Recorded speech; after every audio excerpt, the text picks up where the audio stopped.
Hello, everyone who's tuning in, and welcome to the Ratcast. This is going to be a podcast of several very stupid idiot people who enjoy talking about very dumb, stupid things. If you haven't already, and I have to say the normal YouTuber thing, if you haven't already, please like and subscribe, because the algorithm really likes when you say that. Anyways, with me today we have MSPG, Microsoft Paint Guy, Wasabi, however you know him. Hi. Beautiful. And then we have Mwami, or NE, or however else you know him. Forgive the quality, as you can tell. I'm using my phone because the British Isles are not that forgiving on computers. Yeah, I unfortunately woke him up at 3 in the fucking morning so that he could make this absolute dog shit podcast that I didn't even want to do in the first place. But let's continue on. So, today we are going to be talking about a lot of different things, but my friend here decided that homosexuality and militarism would be an interesting topic for you to listen to. Possibly the two most important subjects in human history, as they have Yes, driven all of human progress. yes, this is very true. All human progress was determined by two men fucking each other in the ass, and two men fucking each other in the ass non-literally. So, does anybody have any starting statements you want to make on the subject, or should we just keep rolling on? I want to contextually point out that I am not an educated man. I know nothing. I only react to things, and I am meat. So Yes. you two will have to provide the fodder for these discussions. Well, it doesn't matter too much. I think whoever's listening into this is more just wanting to listen to a bunch of slightly drunk or slightly too energy-addled adult men talk about very dumb topics. So I don't think that it's going to be that difficult. I will start off and say it does seem that the most effective communal bonds, the most effective social bonds, are those between men and those between gay men specifically. And I think that can be agreed upon, right? Yeah. I think personally that when you see human females having a bond, it differs from how males have a bond. The male ideal of friendship is very physical by nature. And that is usually attributed to males across the animal kingdom using physical violence and or physical attributes in order to express themselves. One example of this would be how chimps and apes defend their territories, but also play. It looks very violent from the outside looking in. But if they're having fun, their idea of having fun is someone getting tossed off a tree, probably 5 to 10 feet, and then just laughing about it. That would be pretty And funny. it would be funny, but you also see this in human children. They'll run, they'll play, but the males especially will roughhouse a lot. And there's a weird difference in how human males are going to be far more physical when it comes to the idea of play and punishment. Human females, they will attribute a lot of things to the emotional standards. It's a bit weird when I say it out loud, but Yeah, I promise this is not an incel podcast. None of us are incels. Me and no. Mr. MS here, me and him get ass, and Mwami gets pussy. So we all get laid. That's not what's going on here. The thing is, Incel's a state of mind. you'd be right, but it's like It's a weird track record within human history that the male side of the human experience has been surrounded by the idea that if you want to prove who you are and what you are capable of doing, and this is within the context of what proves you to be a man or what proves your capability of being an adult. And it's usually surrounded by the idea that you are going to be highly emotionally reserved and that you are going to be able to prove your worth through physical violence and or through the idea that you are capable of defending your home, you're capable of defending your family, and you're also capable of exuding your own influence over others. Now, some people would attribute that to just being primitive, but over time we see that this has changed slightly, and I think that's just because of progressivism for the better. Human males have for thousands of years in a social construct have been trying to suppress emotional needs and or bounds. I don't think we've really seen much of a change until the last 1,000 years or so, where human males have been trying to become far more emotional, and human females have been focusing more on being less emotional and being more physical. And I would And what do I? say I would agree with you on what you said earlier. That is a good thing. Although I think there's also the problem that sometimes people go too far, but that's an inevitability with any kind of progress. But I would say personally, I think it started with my main J man, Jesus Christ, who showed that you can genuinely be a empathetic, emotional man and still be a man, still be a good man, still be a strong man, still be all of that. That's the thing about religious figures is that they help attribute a perfect human being to humanity.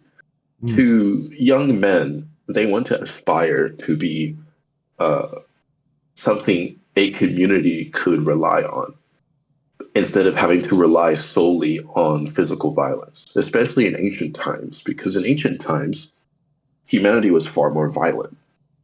But that also enticed with the instability at the time. Humanity was far more focused on tribalism and smaller communities.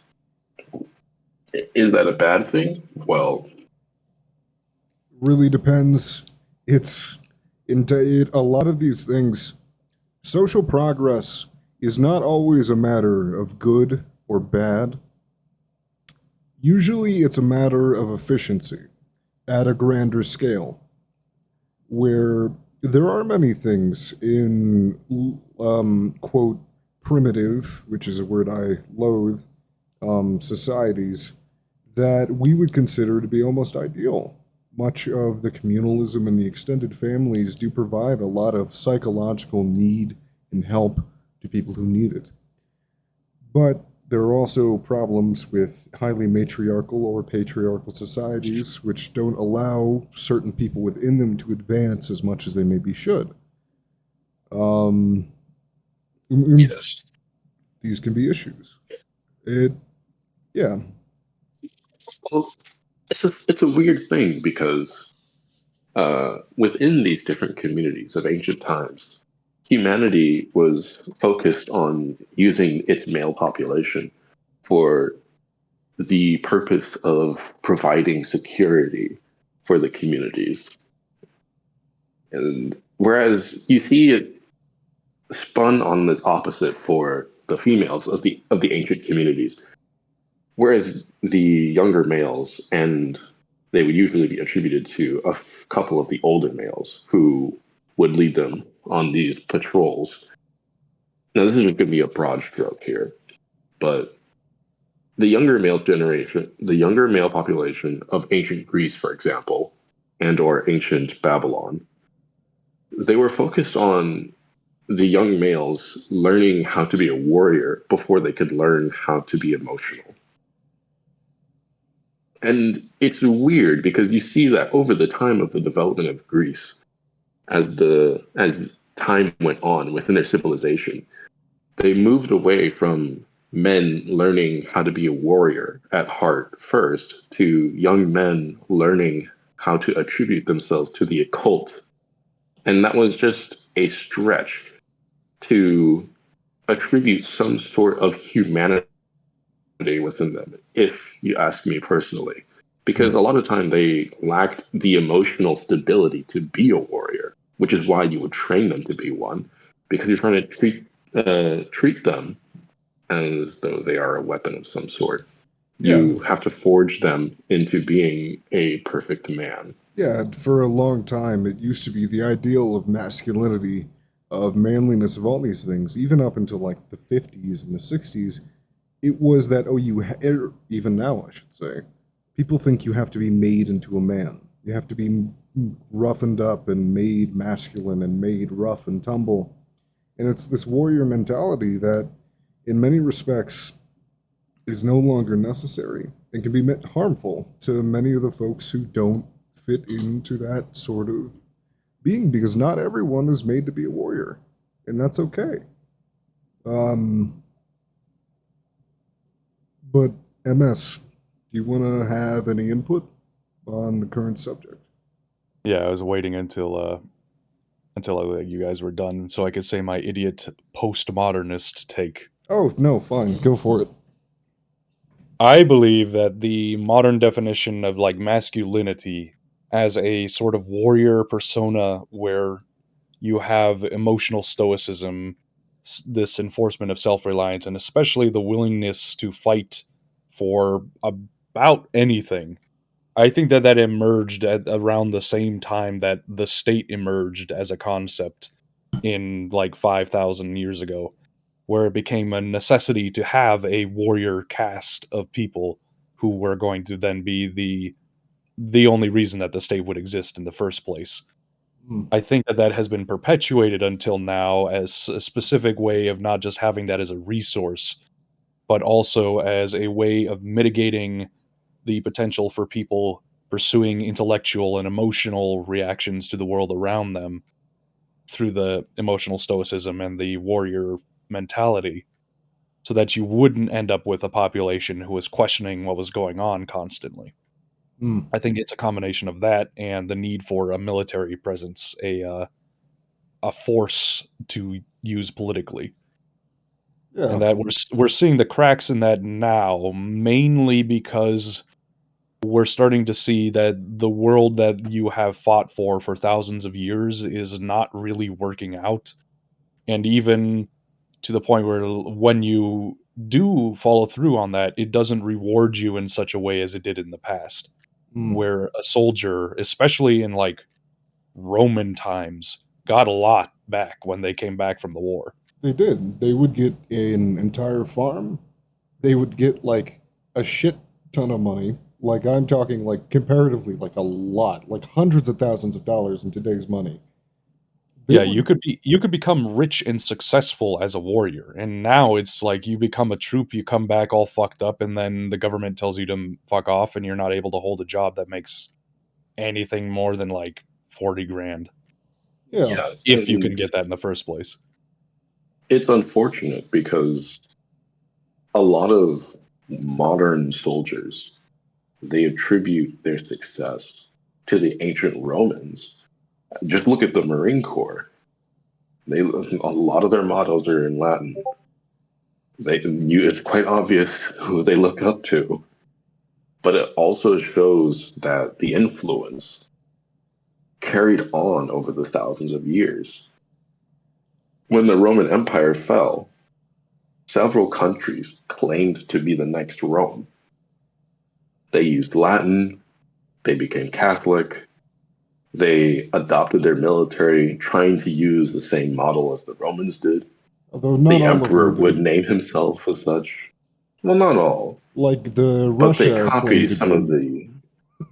the. Russia claimed it was the third Rome for the longest time. That was goofy. That was goofy. They didn't have any similarities at all. They just said that. Well, if you want to say their closest similarity, I think their closest similarity is just the fact that they use an officer system similar to the Romans. But that's a detrimental point because every military uses an officer system. Every military has a promotional system. So even then, their similarities are just a drop in the water. Mm-hmm. Mm-hmm.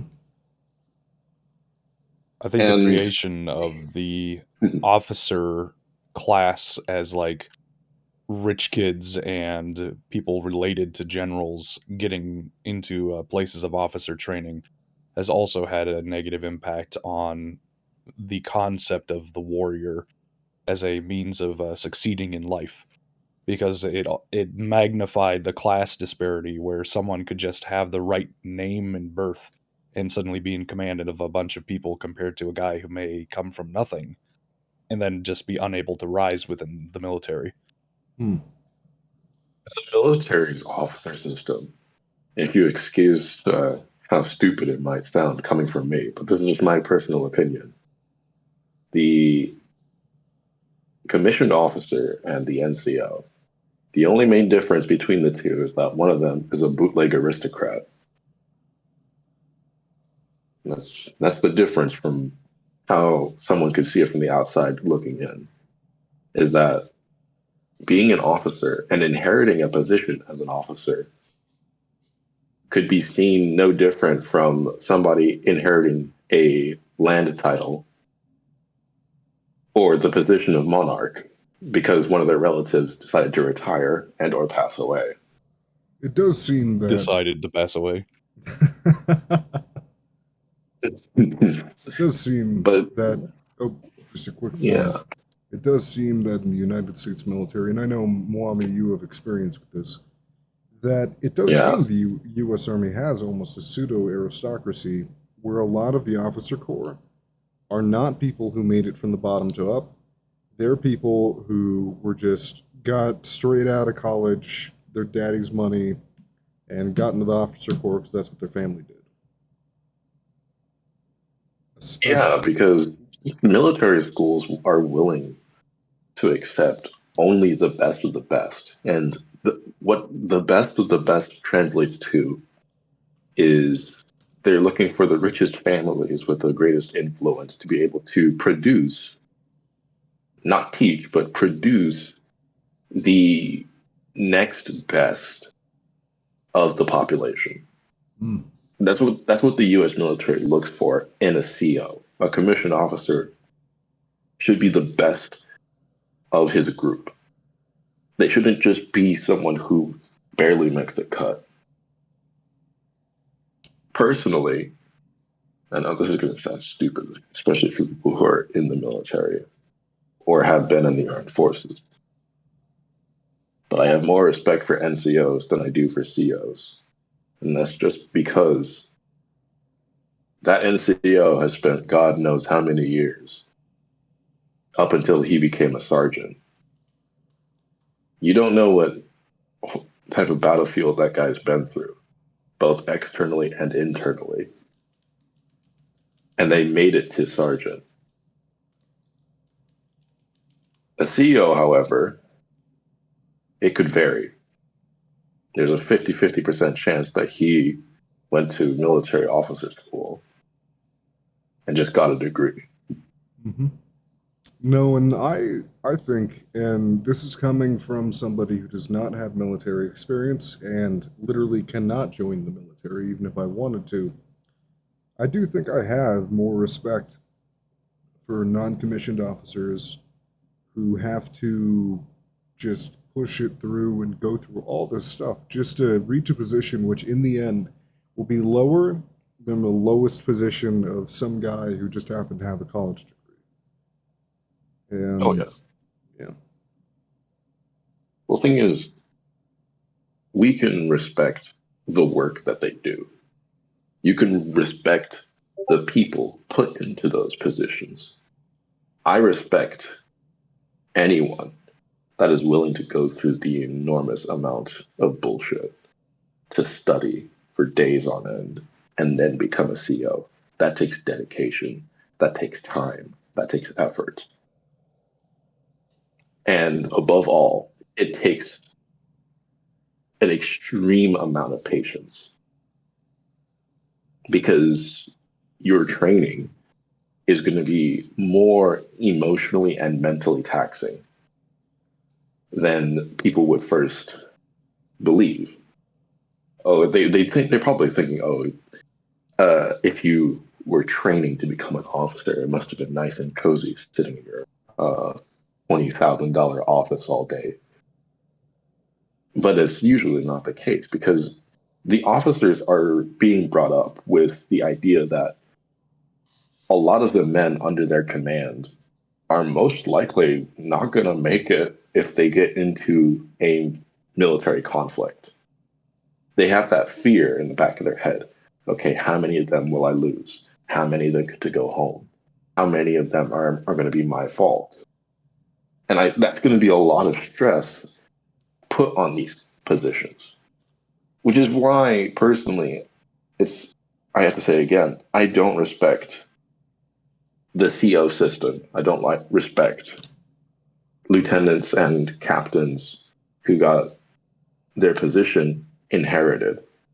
But the people who worked in those positions and they worked their way up, they have kudos. But if I were to compare that to some other less fortunate militaries, then that would just be redundant.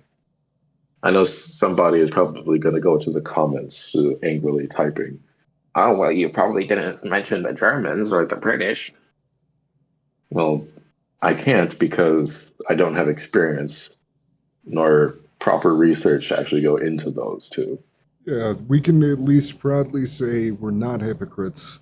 We do only speak from experience. I say, as I just talked some shit about the U.S. military, despite never having joined the U.S. military. And I will be more than happy to talk shit about the Russian military, and in particular how much they are gay. Oh, and here we can segue Yes. onto our second subject, The homosexuality. the homosexual hazing in the Russian military is so extreme that I'm convinced that every Russian man is either a fiercely closeted homosexual or they put something in the water on military bases in Russia, because it is everywhere and there's no one who does not have a story from there. No, the hazing in the Russian military is famously brutal. It kills hundreds, if not thousands, of soldiers every cycle. And it's just kind of shit and very inefficient, and it makes soldiers hate each other. I mean, you can kind of see that regarding what happened with the Georgian invasion of 2008. No, it's the whole thing's fucked. And the whole Ukraine conflict has ended up showing that the Russian military's got some Russia has problems in general. Not just the military, not just that, just problems. A lot of them. I think that's a bit of an understatement. Russia has skeletons inside the closet, inside the bathroom, all up in the yard. Like the skeletons its are house everywhere. is made of skeletons. Yeah, Russia has a lot of problems.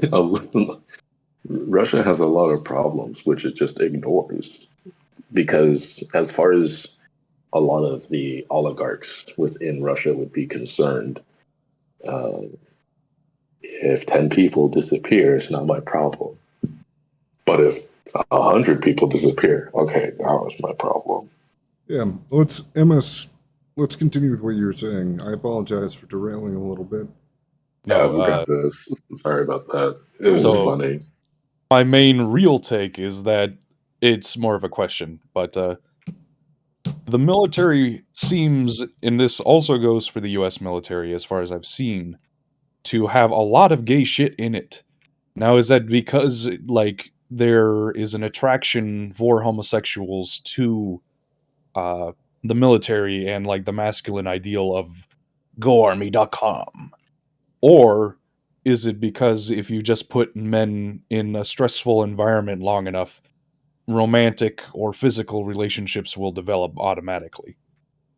I think, personally, and we'll get the opinion of the man who was actually in the military after this, I think it's both. I think that homosexuals, in many, many contexts, have been attracted to the military since ancient times. In fact, some of the earliest homosexual literature we have was about the military or men in the military. The earliest recorded homosexual relationship in like a major legend or something like that was literally in the Iliad. And you all know about that one. It's right there. I don't even have to go any further. I could just. No, everyone knows what we're talking about. They're just good friends. Good friends, right? Good friends. If you went to a public school, there's a high chance that you. Okay, if you went to a public school between 2006 to 2010, there's a high chance that you were in the 7th or 6th grade in the U.S. You were told you were going to study the Iliad, and then you got to the page where it says it either says they were lovers or they were good friends, depending on which copy your school was inept in keeping. Mm. I don't know why it is, but in some prints of the Iliad that I came across, it just outright says lovers. That is the more accurate translation.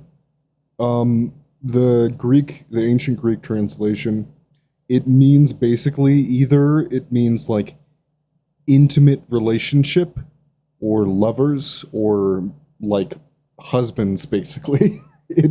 No, shut up. They were friends. I mean, it literally means it in any context you could take it. It means they were having sex at the very least. Like it can literally mean fuck buddy, but it more specifically is used to mean like lover in a more masculine context, not necessarily among men, but more like lover. You know what I mean? What is the word? 1950, and the majority of Christian moms have seen the word male lover in a book. I wonder what the consequences are going to be. Yeah, this is a moment. I cannot remember the word. It's ancient Greek has a lot of words like that we mistranslated for a very long time. The most famous one that I know of was the big one in the Bible, where in all of the New Testament, when they talk about homosexuality and they're using Greek, they use a word that, here, let me find it. But basically, they use this word, and for the longest time, we translated it as homosexual to mean like, oh, homosexuality is condemned. Oh, you mean arson kotor? Yes. Arson no koitai. Arsen no kortai. Yeah, that one. I have to apologize to all of our Greek listeners. Yeah, We are, in no, fact, all one Greek listener. Nobody's gonna. The only Greek I hope listener your we have country is Milo. recovers. Yeah. But that word, it was translated as homosexual or man lover. But what it means is it means child lover or boy lover. It's pedophile. It means fucking pedophile. And No, specifically, it means boy molester. yes, and Is this like a discrepancy of translation, or is this a discrepancy of how you interpret the word? This was Translation. 1950s evangelists in the United States changing the word to promote a specific definition of the phrase. yes, Because they wanted to reassociate certain actions with certain consequences. yeah, We because can't have that on our televangelist program. the thing was homosexuality in the modern context, as we think of it now, where we think of two consenting adult men, is not condemned by Christian theology. Not historical Christian theology, and definitely not modern Christian theology. Unless you take medieval Christian theology, because in medieval Christian theology, they banned everything that was not missionary sex with the lights off, under the guise of sodomy. I think that a lot of people tend to misunderstand the Sodom story, because I think the issue was that he was going to rape people, that they were going to rape people. I think that's the bigger issue here. I think it's a bit funny how if you if you go through the story, it sounds more like, okay, if you go through the story of Sodom and Gomorrah and you start reading through it, after you've watched an episode of True Crime, you're going to start reading that story like it's a transcript for a court hearing. And you'll be like, oh, these are his crimes. These are what he's done. Can we hang him now? It's like, that's how it feels. But when you read it within the context that, oh, you're a French medieval priest somewhere in bumfuck Bordeaux, and you're reading a holy book, which is probably 300 years older than you are. And as you're reading it, you're probably thinking to yourself, wow, I got to make sure there aren't going to be any more people like him. Yeah. It's like, well, it's an understandable misinterpretation, because if you're working by the context that people had in the medieval ages, it makes sense, because the thing is there was a very big gap in the medieval ages between the high church and the low church. Such a big gap that basically medieval Christians, almost all of them were heretics in a way that is comical, because there really wasn't the ability to kind of enforce dogma properly. And the papacy itself was very corrupt a lot of the time. And so you have... Can you, sorry, but can you bring up how you could not consume any sort of shellfish in Catholicism? You can't eat shrimp, you can't eat crab. Well, that's on Lent. You can eat fish. Is it only on land? No, Lent. I'm pretty sure it's a Lent thing. I'm a terrible Catholic. God.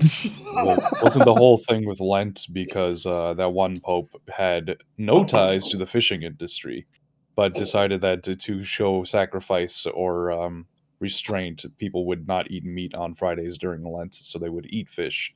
I don't remember hearing anything about not eating shellfish specifically. Well, shellfish were considered fish in the medieval ages. Yeah, so they would have ate it even. Yeah, then. so that no, it's a complete opposite. No, I think they eat shellfish then. By the way, I'm a Catholic.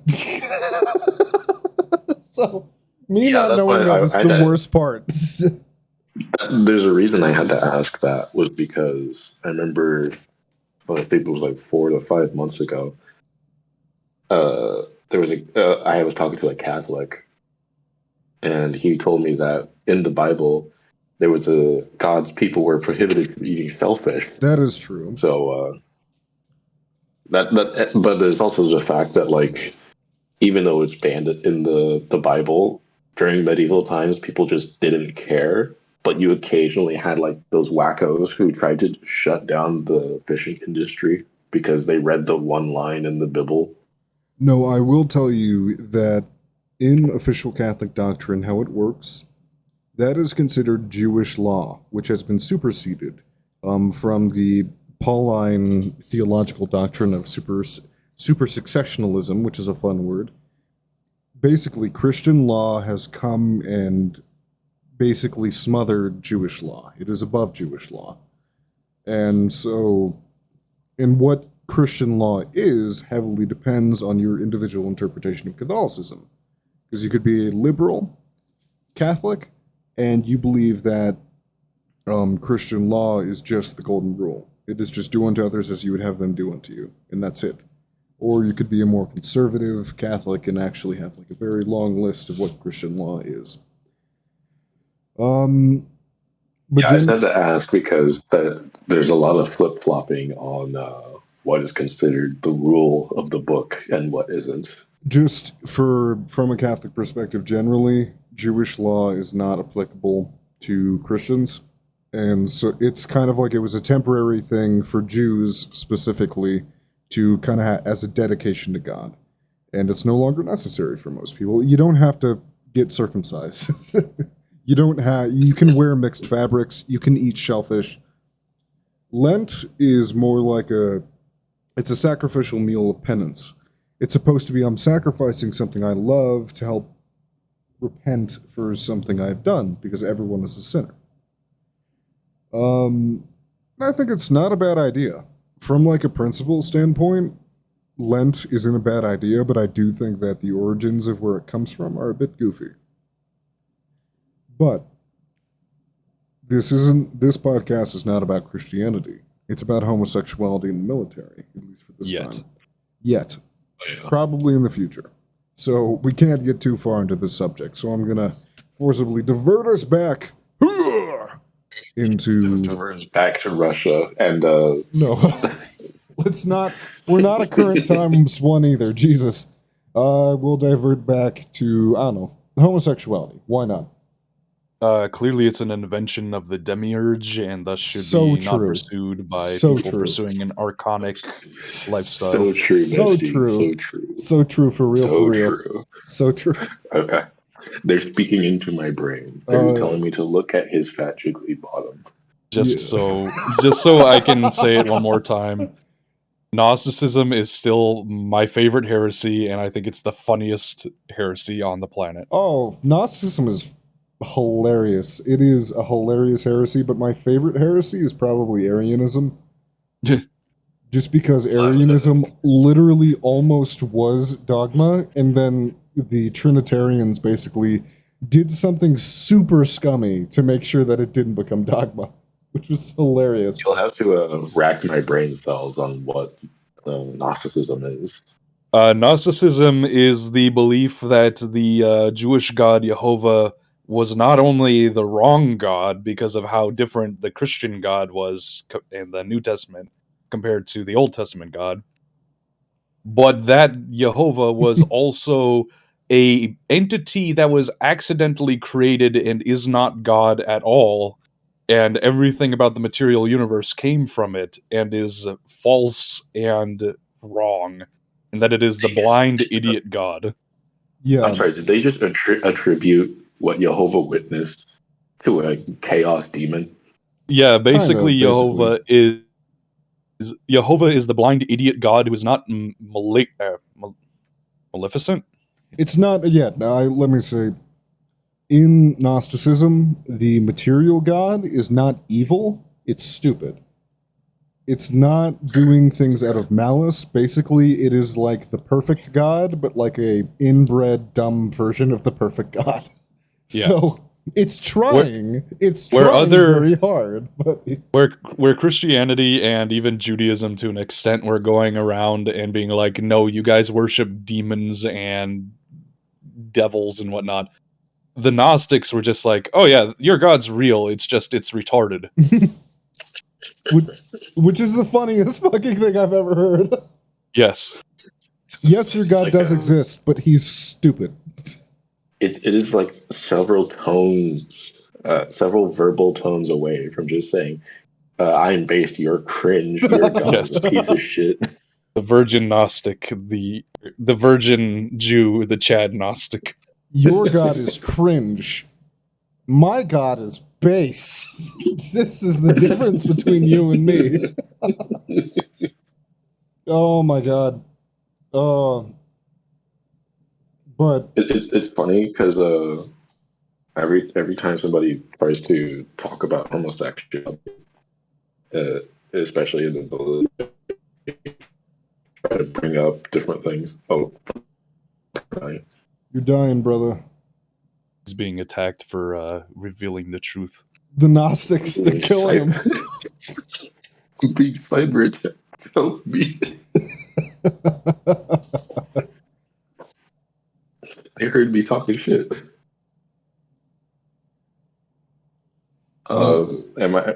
It's kind of funny because it's like every time someone brings up homosexuality, they're like, "Yes, you cannot be gay. However, look at my son. Have you considered being his friend? He's got." And it's like, we could be friends. What's wrong with your son? My son is gay, and I want you to be his best friend. His what? His very, very personal best friend. His only friend, in fact. Yeah, just only his friend. Are you okay, ma'am? The year is 1604. I'm pretty sure I'm going to be hung for this. some gay matchmaking by wine moms of the time. No, I mean it did happen. It did happen, but a lot of time it was like, oh, you can only be their friend, like well, their very yeah. close friend, their very best secret friend. It's like, oh For god. a long time in history, the thing is, most people when they think of homosexuality in history, they think that it was some constantly repressed kind of like ultimate crime type thing, like it was committing murder. Throughout most of history, vast majority, even when homosexuality was not accepted, not only did it always happen, it always was tactfully allowed but controlled. Where you would Well, have yeah. gay men, like if you go back to medieval Europe, which is the funny example, homosexuality was not considered a unique crime in medieval Europe. Homosexuality was the same crime as getting a blowjob. So, a lot of people did it, and it just kind of happened because the only way that you would actually get in trouble for it would be if a priest saw you do it. So, that doesn't happen all the time. A lot of the time, the priest was the one who was doing it. So, it just kind of ended up where there was a lot of homosexuality in medieval Europe, and especially in Renaissance Europe. There was a shit ton in Renaissance Europe. Dante had a fucking boyfriend. Especially in Italy and yeah, Italy. Yeah, well, the biggest example was, not only the biggest example, but an interesting perspective from the time. In Dante's Divine Comedy, in the Inferno, Dante goes and he finds one of his old masters who is burning for eternity, yada, yada, yada. And his master, and he's confused why his master's in hell, because his master was always like a great guy who never did anything wrong, really. He was basically just like the perfect Christian. And he asks Virgil, why is this guy burning again? And Virgil says, oh, it's because he was, he liked men. He had sex with men. He was gay. And then Dante's like, wait, that's bullshit. He was like a perfectly good man. He didn't do anything wrong. He just like having sex with men. And if you've ever read The Divine Comedy, you know what happens next. Virgil tells Dante to shut up, and then fucking Dante passes out. Because that's the Inferno. That's like what most of it is that Dante critiques in part of Christian theology at the time. Virgil tells him to shut up, and then Dante passes out. It's an allegory for Virgil saying shut up before he straight up kills him. Yeah. He says shut up, and Dante shudders and falls over. No, okay. It's the Hank Hill YouTube poop where he tells his wife to shut up, and it like causes her to explode. I think it's more that Dante wanted to have sex with Virgil so goddamn bad that he just listened, and whenever his like booming voice happened, he just instantly came. He was just fucking gone. I think it's probably not that. No, I think it was, because Dante was one gay motherfucker. I think it was more that he was trying to depict how fucking bizarre it was that like these social norms were things that the church would still condemn you over. Yeah. Like, and that you couldn't really argue against it because that was the church's law. Mm-hmm. Although The church was also very laxing when it came to laws. The church could one day say, oh, it's okay, guys. You can go outside into the town squares. Everything will be fine. And then the plague just rolls around and they say, sorry, guys, we need you to stay indoors because if you breathe in the bad air, you're going to die.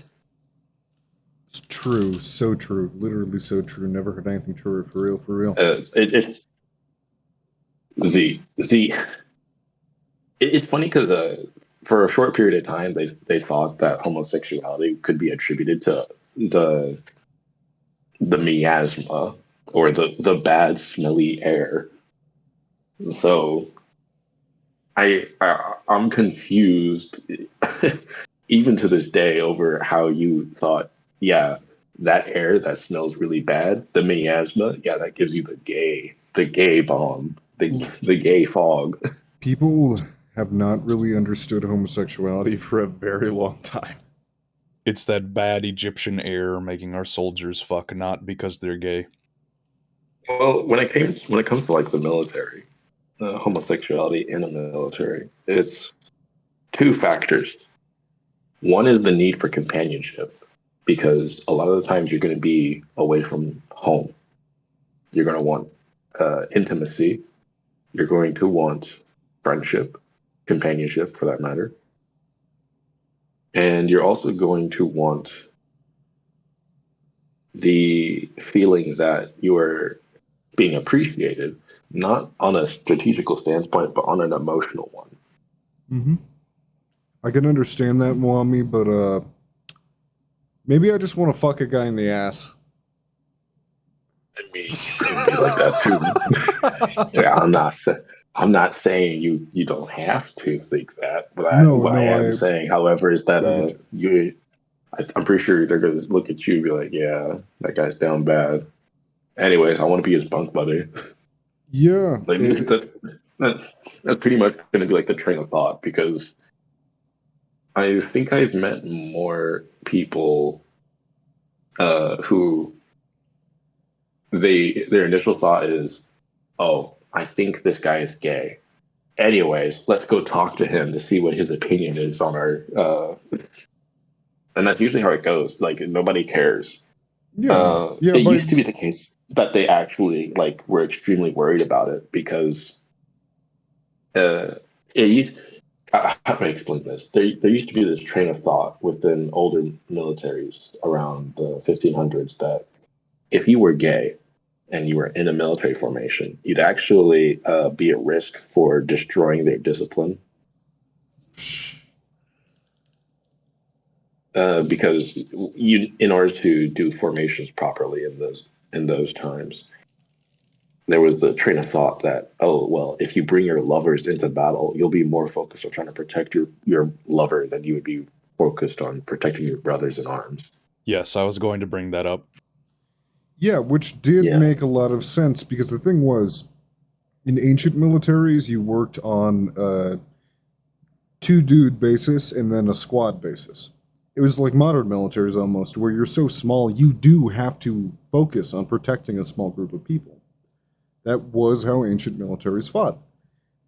But throughout the Renaissance especially, you had it where you had like Terracos and all of that, where it is based around sheer numbers. And in that case, it's not good to have somebody that you're intimately connected to. And that does make sense. There's a reason why, if they went into battle, they left their wives behind or their family behind, because you're trying to reduce the risk of people you are emotionally attached to getting involved. Yeah, and it does make a lot of sense. And hold on, I'm gonna try to fix this internet connection. Silly, bratty British connection needs to be corrected. Oh, you didn't have to say it like that. No, I didn't have to, but the reason I did is because we can edit that out. Can we? I'm not going to edit it out. That's going to stay in. This is going to be a good enough reason for people to try and find out where I live, but it'll be too late. I'd have already moved on to another continent. Quickly, what's his latency? What's his ping? We can triangulate from that. I know, if there's some of those 4chan schizos, they'd be able to do it. I mean, you know a lot of MMS. You could probably figure it out. To completely deviate from our main topic, the ability of 4chaners to find the "he will not divide us" flag again and again was incredible to watch in real time. I think, and it's fine if we divulge, I think we've really gotten through the topic enough where we have some time to kind of divert a little bit. I think that... Can I explain to the audience what it is, though? Oh, sure. For those who listen that do not know, it is basically when Trump got elected the first time around.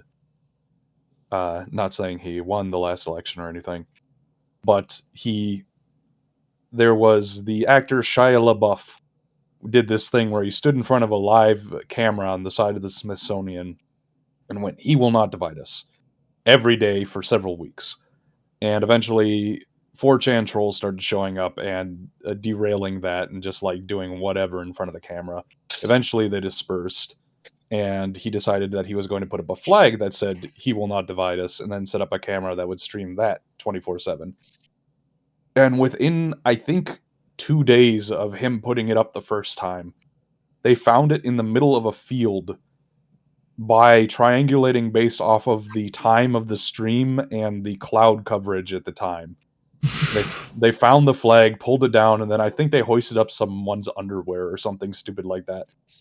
And then they put up another one on top of a building, and immediately A lot of the time, they just looked at the image and they're like, okay, now everybody go to Google Images and go to 3D car view and tell me what you see.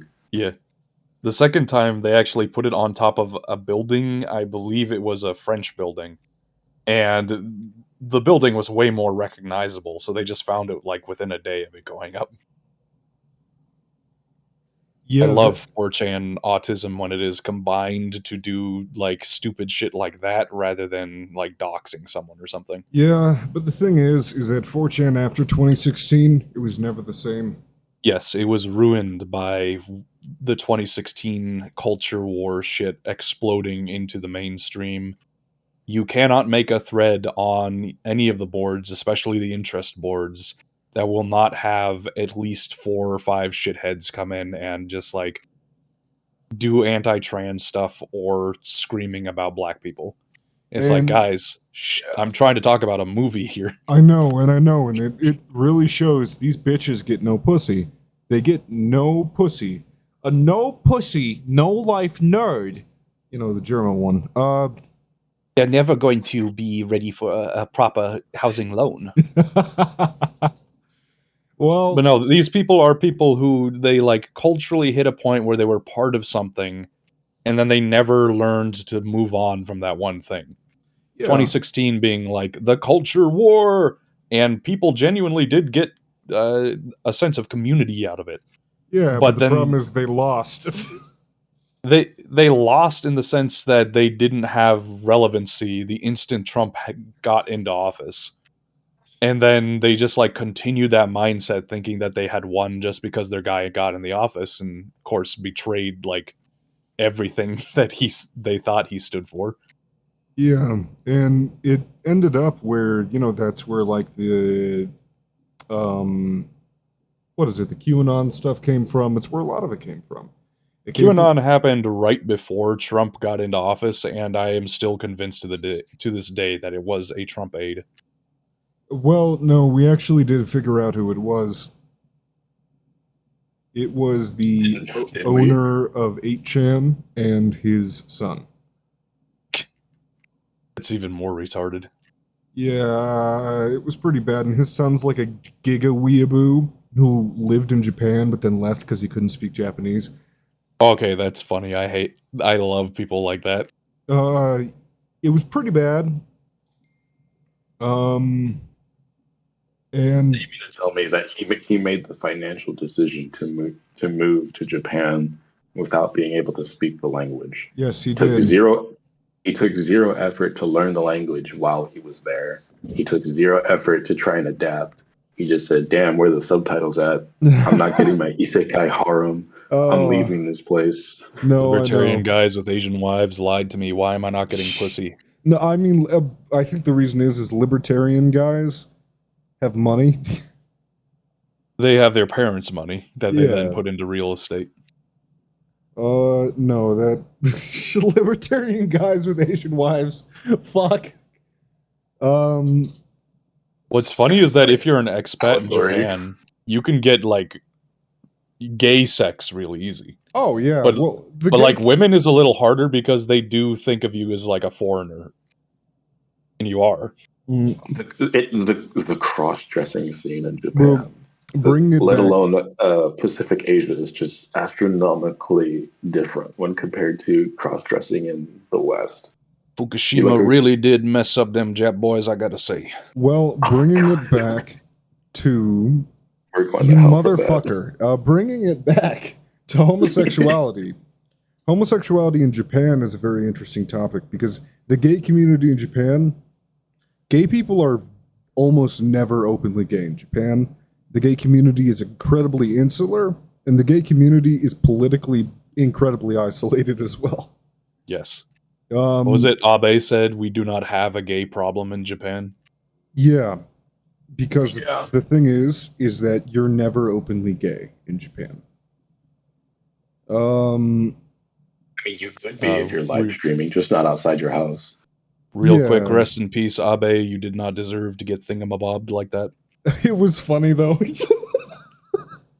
I'll admit, it was pretty funny because when I saw the footage again, it reminded me of when you're playing Half-Life and you dome someone.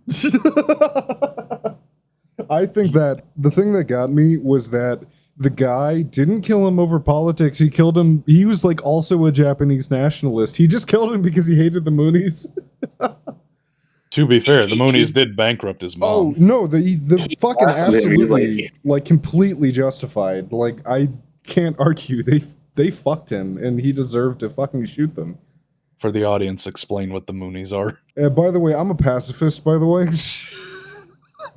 Explain what Moonies are to our Western audience. The Moonies are the Christian was it the Christian Unification Church? Is that their name, or just the Unification Church? I can't remember. But they're a Korean, bro, trust me, we're not a cult, bro, I promise, bro, we're not a cult, bro, trust me, who have had a lot of political and social and economic influence since the 1980s. They are incredibly right-wing, like blatantly political and incredibly right-wing. Their entire political thing is based around I hate anybody who's vaguely similar to a communist. And they're very famous for supporting far-right groups throughout the world, anti-bombing abortion clinics, stuff like that. Basically, they are a cult. They are almost certainly a cult. Everyone knows they're a cult, but they have so much money, and they give so much money to many different politicians that everyone just pretends they're not. Don't they also have like a base of operations in the US? Yes, it is a locked compound with a concrete wall around it with armed guards and fucking gun towers. Not a cult, I promise.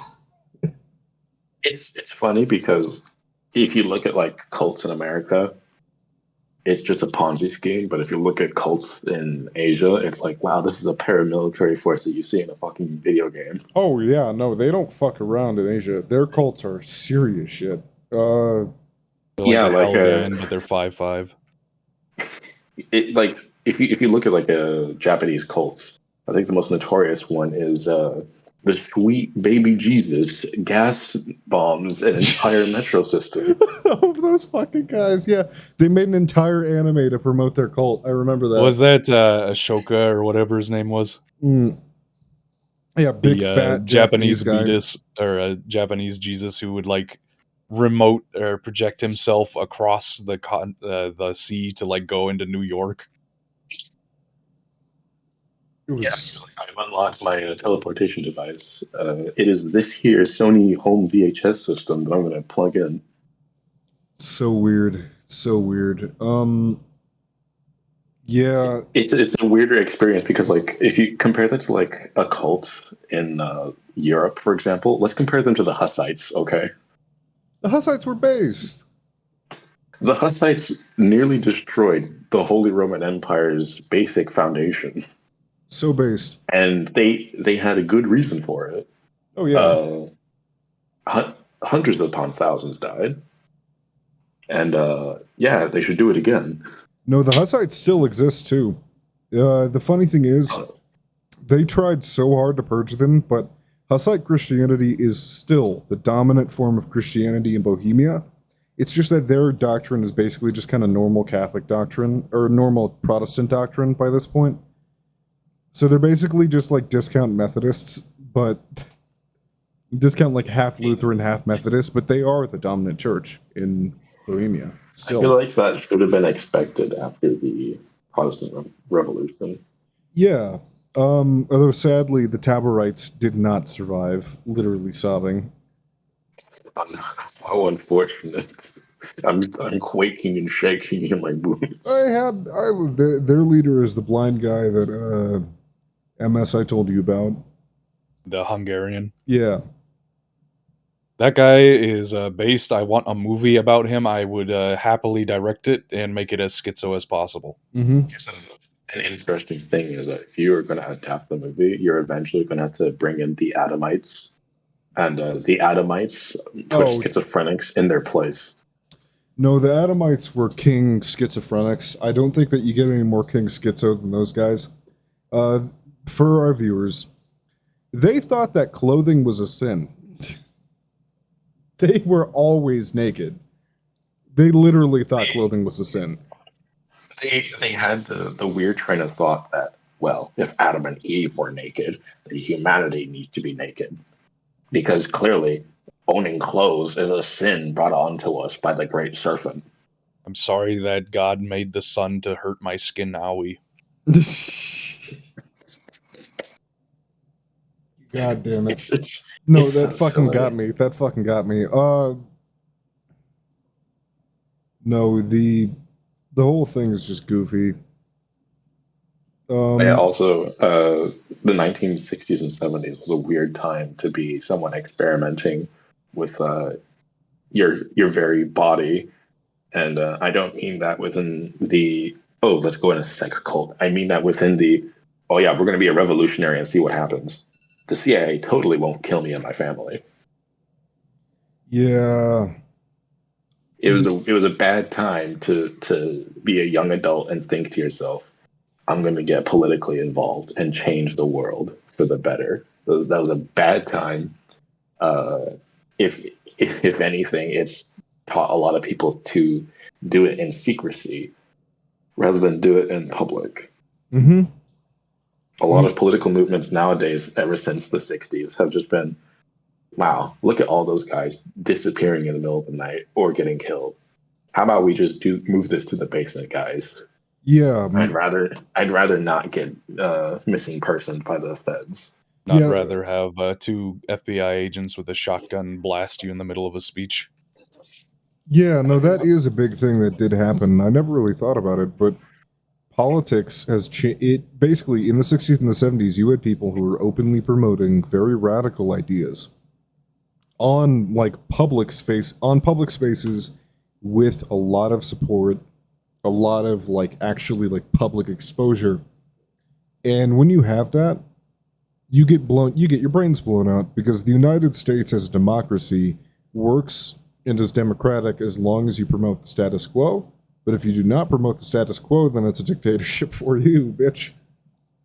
I think that a lot of that has to do with the transition to digital media and television, because it used to be that you would have to go out and do speeches in places just to get noticed at all.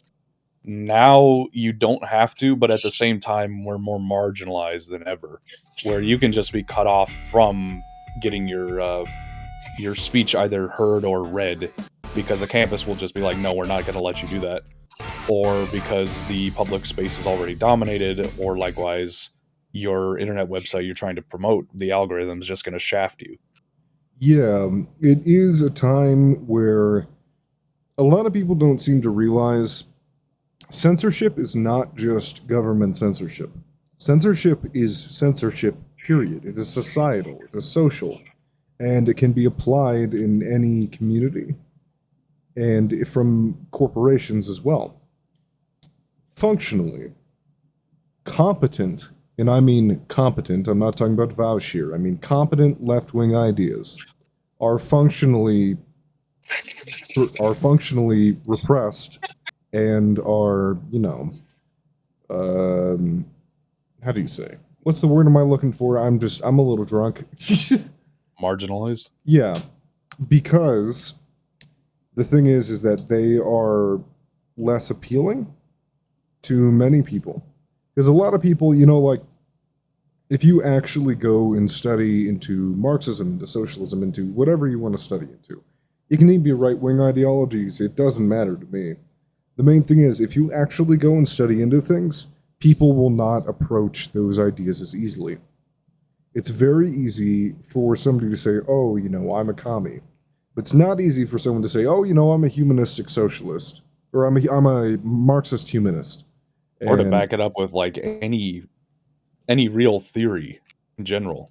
We yeah, have a lot of Twitter and even real life people who claim to be socialist, and then it's like, okay, well, do you believe in or do you even have a plan for the rearrangement of ownership of means of production, or just like anything that isn't capitalism but rainbow?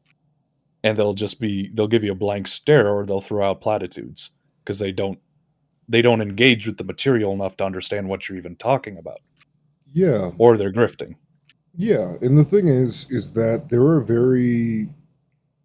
I mean, yeah, you're exactly right. And you don't even have to be a socialist. It's true for any belief system that the people who promote the belief systems that we currently exist in are people who are detached from the theory and from the material of those belief systems. It's someone who I respect John, because John knows the theory, honestly believes in it, and is materially attached to it. It completely makes sense why he promotes neoliberalism. And for everyone who's listening who doesn't know who John is, he's a friend of ours who, what does he work as? It's like a financial He is a agent. financial He advisor. works in the business sector, and that's all I remember. He deals with giving out loans to individuals and businesses and managing those, along with portfolios and credit and other financial advice. He makes a lot of money. He has had a very rough upbringing, and so I entirely sympathize with how he came out the way he is. And he is a very useful as both a funny guy in general, but also a glimpse into that world without the illusion and malice that is often present in it. Yeah, he holds no malice. He holds no false pretenses. He's very honest.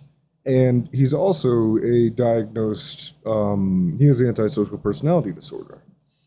And just all of that together, he is the perfect neoliberal. And he is such a fascinating take into it. Um, and we're going to get him on here eventually. I don't know, now that you've outed him like that. I haven't outed anything. I've said a bunch of things that could apply to literally anybody in the financial sector. Like that is like literally hundreds of thousands of people that could apply to. If you talk to your banker, they're pretty much almost the same. Yeah.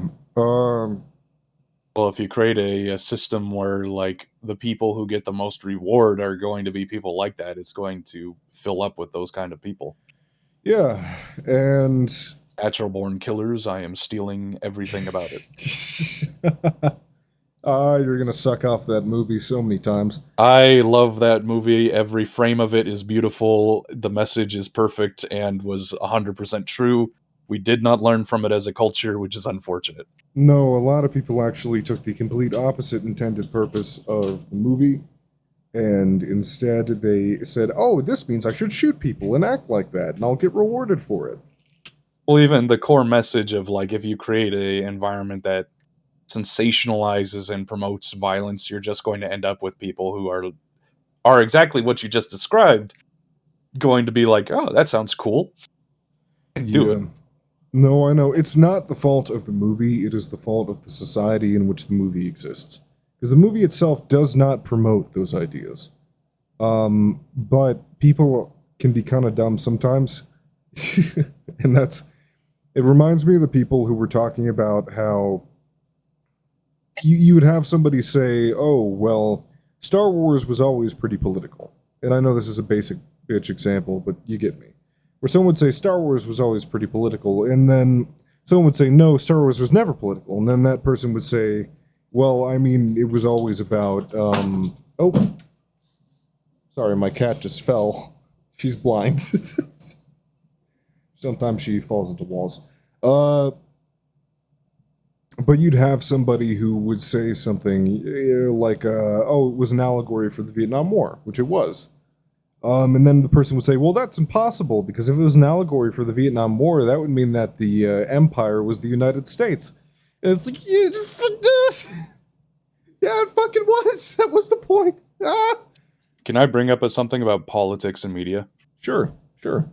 I think that the reason people are like arguing about it now is it was a lot less prevalent or less of a it had less of a position of this being a major topic to discuss everywhere years ago, and the reason being that the audience for a lot of those films are now starting to get into adulthood and recognizing at least that, like, oh, media does have politics in it. Why didn't I see this when I was a kid? It was like, because you were stupid. You were a baby. Yeah, you didn't understand politics, and that's okay. It's fine to not understand politics. I think that people don't understand that politics in general does not exactly mean like partisan stuff or identity politics. Yeah, But a that lot of if people you, seem to think politics means woman. yeah, but like if you're creating art in general, you are injecting automatically your personal politics. Just even this is going to sound turbo pretentious. Even the way you light a scene or decide how to shoot and edit something can be political. Yeah, that was pretty turbo pretentious, my man.